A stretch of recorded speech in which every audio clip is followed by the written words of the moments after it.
بسم الله والحمد لله والصلاة والسلام على رسول الله وعلى آله وصحبه ومن والاه أما بعد. Donc c'est la partie 46 aujourd'hui qu'on lit dans le livre de Cheikh Al-Fawzan, dans son livre Al-Ijabat Al-Muhimma fi al-Mashakil Al-Mulimma.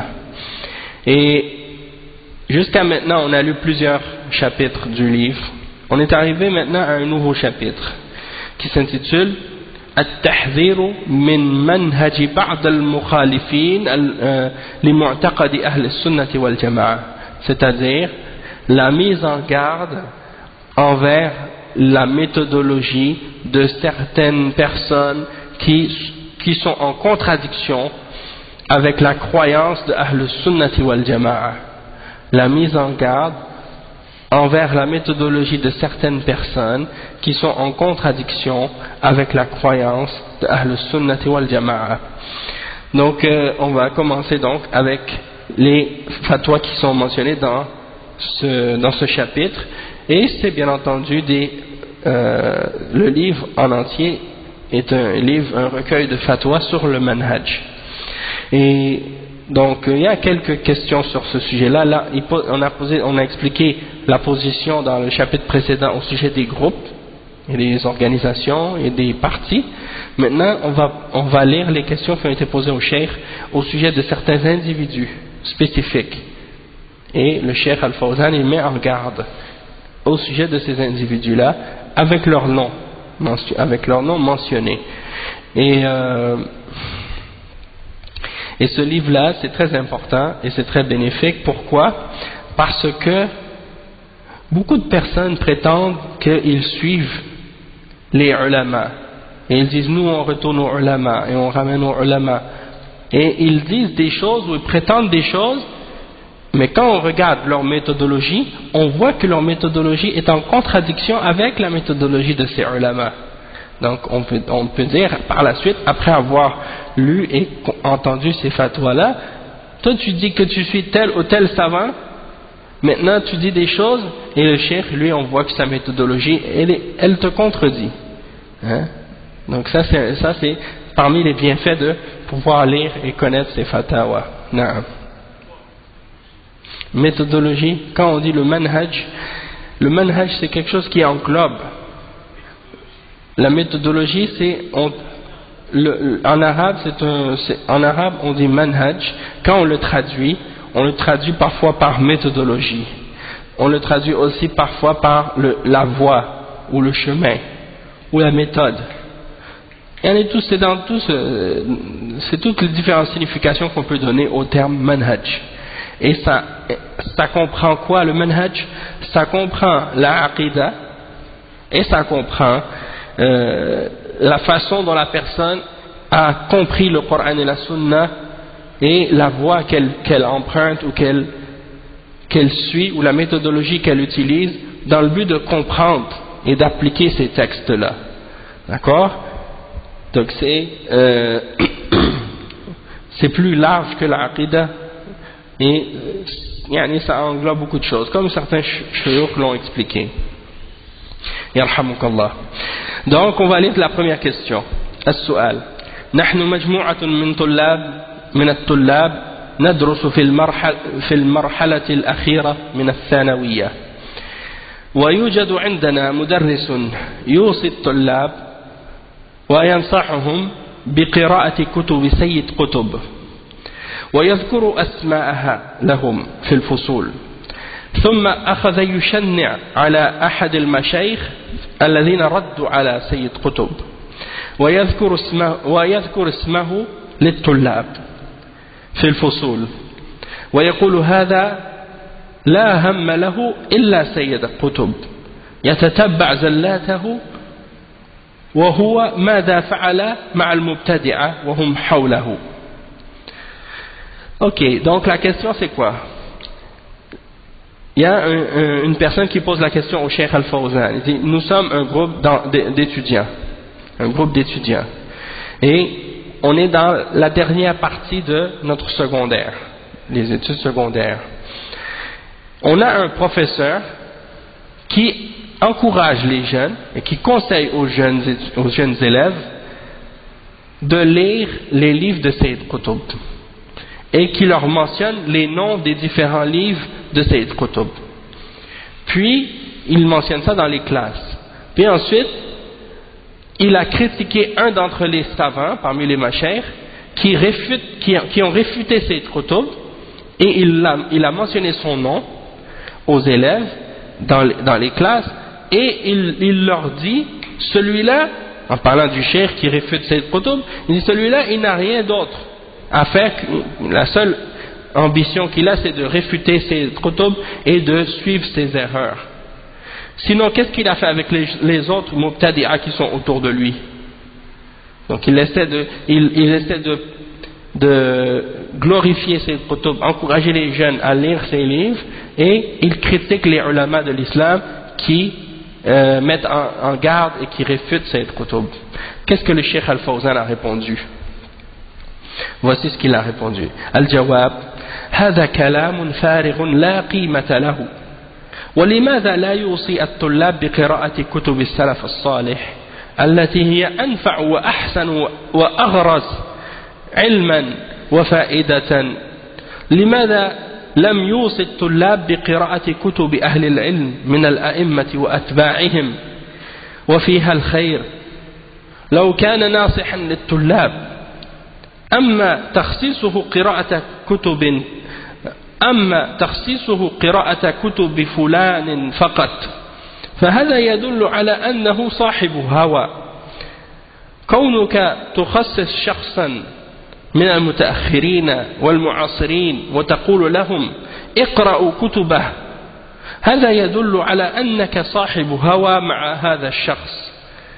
إن كان قصدك أن الطلاب يستفيدون فلماذا لا توصيهم بقراءة كتب شيخ الإسلام ابن تيمية وكتب الإمام ابن القيم وكتب الإمام محمد بن عبد الوهاب وكتب أئمة الدعوة التي فيها العلم وفيها الخير وفيها معرفة التوحيد والشرك ومعرفة العبادات ومعرفة الأحكام الفقهية؟ لماذا لا توصيهم بهذا؟ ونحن إذا قرأنا كتب سيد قطب أو غيرها ماذا نستفيد؟ هل نستفيد معرفة التوحيد؟ هل نستفيد معرفة الشرك؟ هل نستفيد معرفة العبادات؟ هل نستفيد معرفة الأحكام والمعاملات والفقه؟ لا أظن أننا نستفيد منها هذه النوعيات العظيمة من العلم، بل نستفيد منها الحماس الفارغ والتفكير وعليكم السلام ورحمة الله والتكفير لعموم المسلمين والأفكار الثورية. فالناصح يوصي الطلاب بقراءة الكتب المفيدة لهم في عقيدتهم وفي عباداتهم وفي معاملاتهم. هذا هو الناصح. Donc voilà la réponse du Cheikh Al-Fawzan. Il a dit, ça c'est une parole qui a aucun sens, une parole qui a aucun bienfait dedans. Elle n'a aucune valeur cette parole, la parole de ce prof. Pourquoi il ne donne pas le conseil à ses élèves de lire les livres des Salaf al-Salih, qui sont beaucoup plus bénéfiques et beaucoup plus remplis de science et de bienfaits? Pourquoi il ne leur a pas donné le conseil à ses élèves de lire les livres des hommes de science parmi les imams et ceux qui les ont suivis, alors qu'il y a du bien dans ces livres-là? S'il les avait incités à lire ces livres-là, il aurait été quelqu'un de très sincère et quelqu'un qui leur donne le bon conseil. Mais de spécifier la lecture des livres d'un individu seulement, ça c'est la preuve que c'est une personne qui suit sa passion. Le fait que tu spécifies de lire une personne en particulier parmi les gens qui sont venus à une époque très tard dans l'histoire de l'islam, des contemporains, et tu leur dis lisez ces livres, ça c'est la preuve que c'est une personne qui suit sa passion avec cette personne. Si ton intention c'est vraiment de faire profiter les élèves, alors pourquoi tu leur as pas dit de lire les livres de Cheikh al-Islam ibn Taymiyyah? Pourquoi tu leur as pas dit de lire pourquoi tu leur as pas conseillé de lire les livres de son élève Ibn al-Qayyim? Ou pourquoi tu leur as pas conseillé de lire les livres du Cheikh Mohammed ibn Abdul Wahhab? Les livres, et pourquoi tu leur as pas conseillé les livres des imams de la da'wa qui sont remplis de science, qui sont remplis de bien, qui sont remplis de la connaissance du tawhid et du shirk, de la connaissance des adorations et des différentes règles de fiqh? Pourquoi tu leur as pas donné ces conseils-là? Et le cheikh dit, nous, si on lit les livres de Sayyid Qutb ou d'autres livres de ce genre, de quoi on va profiter? On va profiter de quoi? Ça va être quoi le bienfait là-dedans? Est-ce qu'on va profiter dans la connaissance du tawhid? Non. Est-ce qu'on va profiter dans la connaissance du shirk? Non. Est-ce qu'on va profiter dans la connaissance des adorations? Non. Est-ce qu'on va profiter dans la connaissance des règles de la charia et des règles des interactions ou dans les règles de fiqh? Est-ce qu'on va profiter là-dedans, dans ces livres-là? Non. Alors, le cheikh dit, je ne crois pas qu'on va profiter quoi que ce soit de cette sorte de ces différentes grandes sortes de sciences dans les livres de cet individu-là. La seule chose qu'on pourra profiter, c'est quoi? C'est l'excitation insensée, d'être excité, d'être énervé, de faire le takfir des musulmans de façon générale et d'avoir des idéologies révolutionnaires, d'appeler à la révolution et ce genre de désordre.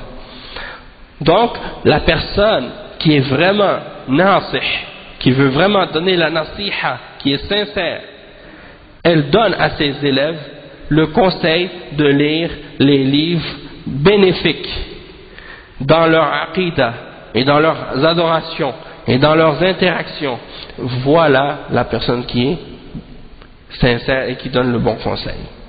Mais celui qui conseille aux gens de lire ces autres livres de ces soi-disant penseurs islamiques comme aujourd'hui, là, qu'est-ce qu'on entend? Il n'a pas donné le bon conseil, il n'a pas donné la nasiha, celui qui conseille ce genre de choses. Donc ça répond à ceux qui défendent Sayyid Qutb et qui parlent de lui, qui disent qu'ils sont salafis, puis qui par la suite ils disent non, Sayyid Qutb il est correct, il est bien, hein? Ça c'est une contradiction. Et les ulama d'Ahl Sunnah ils l'ont réfuté, critiqué.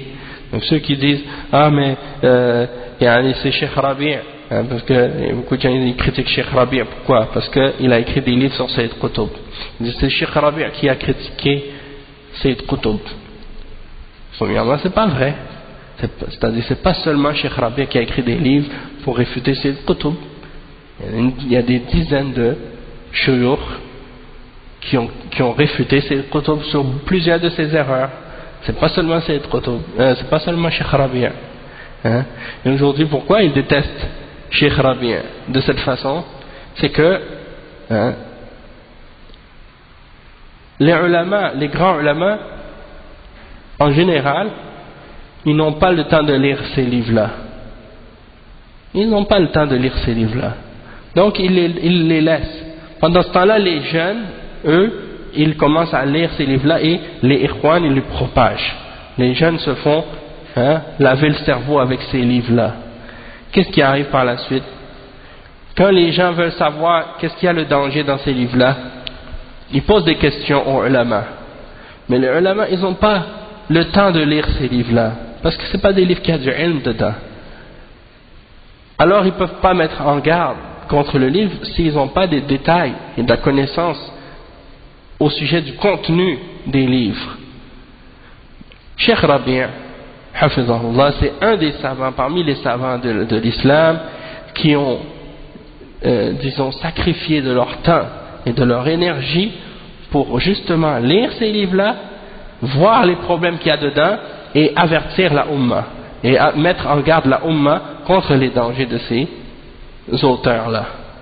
Et c'est pour cette raison-là aujourd'hui que tellement de hizbiyin, de gens de bid'a sont enragés et sont en colère et ont la haine contre Cheikh Rabi', hafizahullah, parce qu'il les a démasqués complètement dans ses livres. Et il a mentionné et clarifié les égarements de cet homme-là, qui était un journaliste. C'est même pas un savant de l'islam ou de la religion, c'est un journaliste. C'est pas un savant de la religion. Mais ces hizbiyin, les gens de bid'a aujourd'hui, ils ont pris cet homme-là, ils l'ont élevé au-dessus des ulama. Et quand ils le citent, ils parlent de lui, ils le mettent au rang de l'imam Ahmad, de Ibn Taymiyyah et de Cheikh Mohammed ibn Abdul Wahhab, comme si c'était un imam, comme si c'était un savant. Alors que c'était un journaliste ignorant, qui a plein d'erreurs, des contradictions et des oppositions à la vérité dans ses livres. Donc, quand ils l'ont réfuté, à cause de ça, ils lui ont déclaré la guerre. Ils ont déclaré au Cheikh Rabi' la guerre. Et aujourd'hui, depuis que tu as compris les erreurs de cette kutub, tu mets en garde contre les ikhwan et contre ceux qui suivent cette voie, tout de suite, ils te donnent l'étiquette, t'es un madkhali. Comme les soufis aujourd'hui, quand tu réfutes le soufi et les gens de bid'a, ils te disent quoi tout de suite? Ah, t'es un wahhabi. Maintenant, les hizbiyin, ils font la même chose que les soufis, mais avec Cheikh Rabi'. T'es un madkhali. Ou bien ils vont dire, t'es un jami. À cause de Cheikh Mohammed Aman al-Jami, qui les a réfutés aussi. Le Cheikh Mohammed Aman est le cheikh de Cheikh Rabi', un cheikh d'origine éthiopienne, qui a enseigné des longues périodes de temps en Arabie Saoudite, et qui a été glorifié par les grands ulama de l'Arabie Saoudite aussi. Donc ceux qui les critiquent, ces savants-là, c'est parce qu'ils détestent la vérité. Et parce qu'ils sont contre la méthodologie des grands ulama de l'Arabie Saoudite.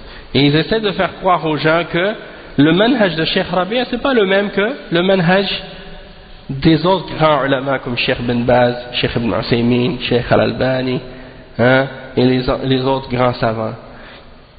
Ils essaient de faire une différence entre eux pour essayer de mettre Cheikh Rabi' dans la marge, pour dire lui c'est un extrémiste, il est différent des autres. C'est pas vrai. Ils sont tous sur le même manhaj. Cheikh Rabi' et Cheikh Ben Baz, et même quand Cheikh Rabi' il écrivait un livre, à l'époque où Cheikh Ben Baz était vivant, Cheikh Al-Albani et les autres, quand il écrivait le livre, avant de le publier, il l'envoie aux ulama, une copie, pour que les ulama lisent le livre, pour dire qu'est-ce qu'ils pensent, c'est quoi leur point de vue. Et ils ont toujours glorifié et mis les éloges au sujet de ces livres-là, et ils en ont profité pour justement faire des préfaces aux livres.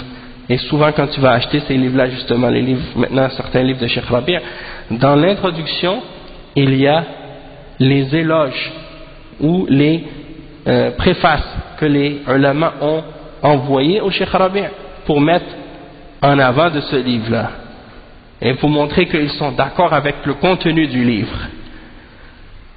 Donc comment ils peuvent critiquer maintenant le cheikh ou dire qu'il a un autre manhaj différent alors que c'est le même manhaj?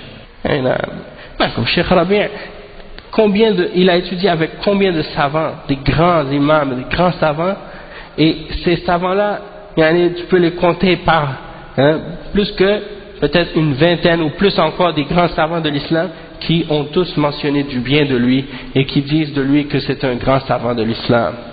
Après, il y a quelques individus, des ignorants aujourd'hui, des hizbiyin et des ikhwan, qui l'attaquent et qui l'insultent et qui le critiquent et qui disent qu'il n'est pas un savant.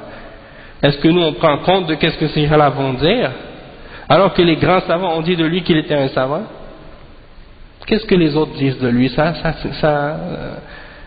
c'est pas un témoignage qui a un poids. Qu'est-ce qui a un poids? C'est la parole des ulama. Et c'est qui est-ce qui reconnaît les ulama? C'est les ulama. C'est les ulama qui savent qui est un alim. Les ulama, ils se réfèrent les uns aux autres et ils mentionnent les uns les autres qui sont les ulama.